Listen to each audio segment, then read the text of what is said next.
How to change server in Devil May Cry Peak of Combat. Hi everyone, welcome back to another video from Crazy Gamer.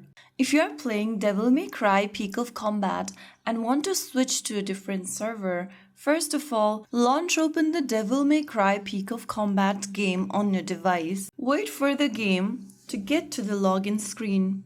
Once you're inside this login page, if you want to change the server, go ahead and tap on this little button right above login. Now, it will show you your server. Browse through available servers, select the server you want to join into. After selecting it, click on confirm at the bottom right. Your progress can be server specific, so changing servers may not show the character or progress you created on another server.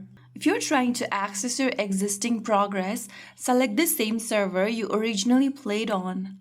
Changing the server will not necessarily transfer your character or items between servers. After selecting the server, click on confirm, and that is how you will be able to change between servers in Devil May Cry Peak of Combat. Just make sure you select the correct server before starting a new character or continuing your existing progress. So that is how it's done. If you found the video helpful, don't forget to like, share and subscribe to our channel. I will see you again in the next video. Thank you for watching.